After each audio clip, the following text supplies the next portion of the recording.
The Transcantabrico, the first tourist train in Spain, crosses some of the most spectacular places on the Iberian Peninsula.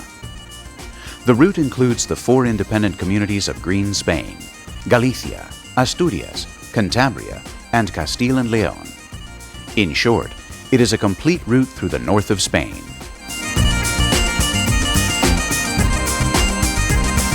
A trip that once again takes up the magic and memories of other times, dreamed sensations and evocative atmospheres of what no longer exists, and that in fact is within reach.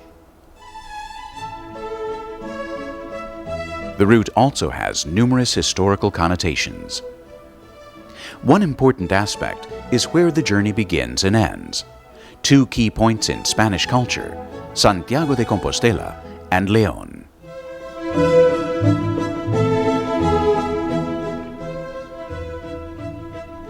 This trip will allow us to discover the variety of cuisines in green northern Spain and in the north of Castile.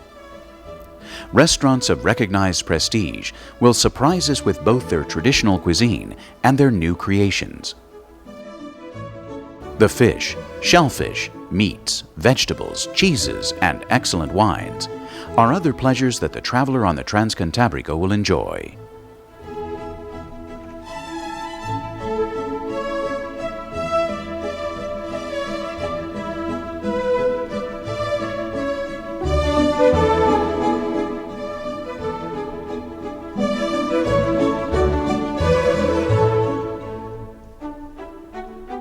It offers no great luxuries, nor boasts of any other ostentation than the charm of little details. The train winds along its route between steep mountains, intense green meadows, foamy blue seas, isolated mountain hamlets, and fishing villages nestled in coves. The Transcantabrico is a train marked by the 1-meter width of its rails.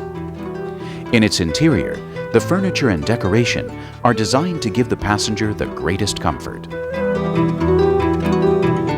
The train has double or individual suite compartments, where you will enjoy the privacy necessary on any pleasure trip.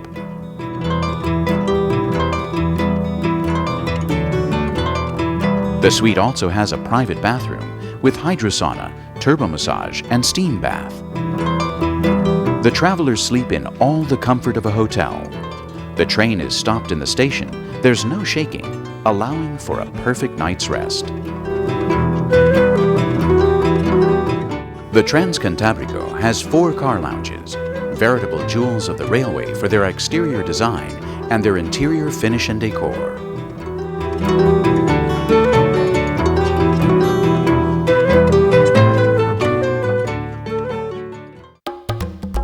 Galicia, land of spells and witches, wisely combines the present and the past. Its Celtic origin is clear in multiple manifestations and forms part of its deepest cultural heritage. The end of the Way of St. James, in the imposing cathedral that receives pilgrims from all over the world since the 9th century, can be the beginning of an unforgettable trip on the Transcantabrico. A stroll through narrow streets and small squares invites us to see the city calmly.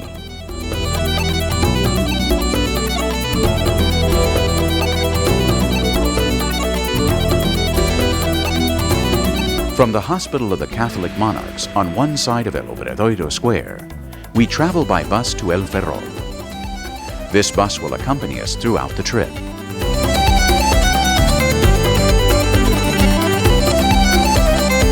Our trip continues in search of the sea. El Ferrol, Vivero, and Ribadeo are obligatory stops to enjoy the green and misty landscape of Galicia. Land of excellent wines and a strong seafaring tradition, its cuisine and especially its fish and shellfish enjoy international prestige. The crew of the Transcantabrico welcomes us.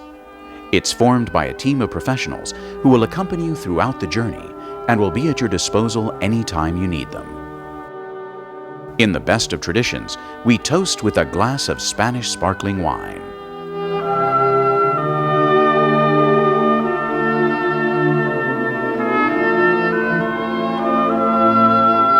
Let's begin our adventure.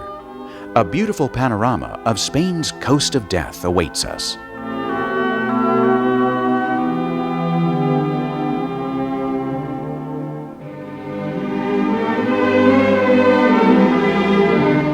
Vivero was founded in the 12th or early 13th century as a result of the royal repopulation intended to fortify the trade on the Cantabrian Sea. Historical villa of the north of Galicia par excellence. Thanks to its attractive landscapes and beaches, it has become a great tourist center. Vivero is a pretty town surrounded by city walls and Renaissance gates with enclosed galleries and a Romanesque church. It rises beside the river that bears its name, at the mouth of the Landro River.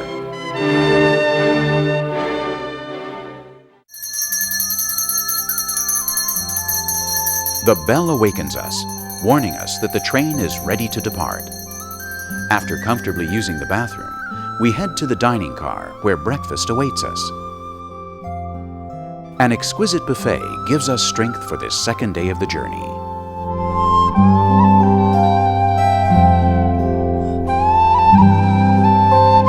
Galicia is always a green mosaic, a country of contrasts. On the shores of the coast, the sea continuously sprays rough cliffs and small towns. These landscapes, humid, mysterious, and full of shipwrecks, are accompanied by a high number of lighthouses and crosses, warnings to navigators, memories of 1,000 tragedies. For millions of years, the Cantabrian Sea has been crashing time and time again against the earth that resists its attacks almost without shrugging.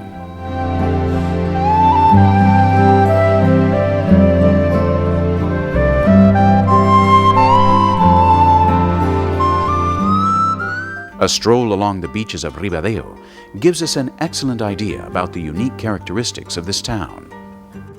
The beautiful and serpentine estuary of Ribadeo forms the border with Asturias. To the west is the fishing port of Feve, with 2 good beaches.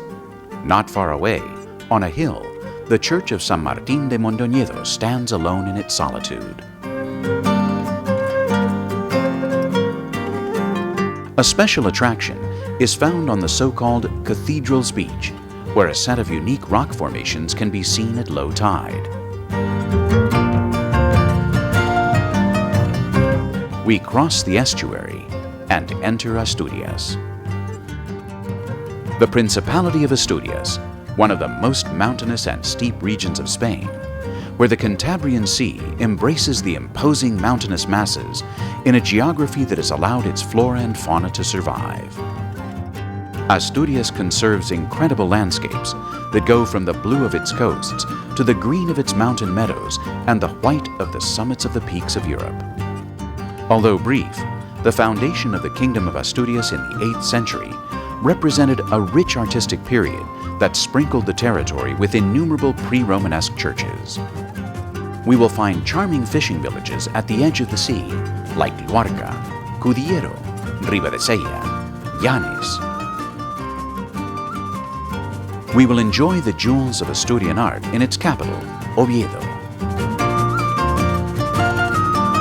Founded in the 8th century, it is the capital of Asturias, and it is located in the geographic center of the province, only a few kilometers from the Cantabrian coast. It is a modern and cozy university city, and includes many attractions with its permanent recreational and cultural offering. Although it's difficult to choose, the most emblematic of its historic monuments and a World Heritage Site is the pre-Romanesque church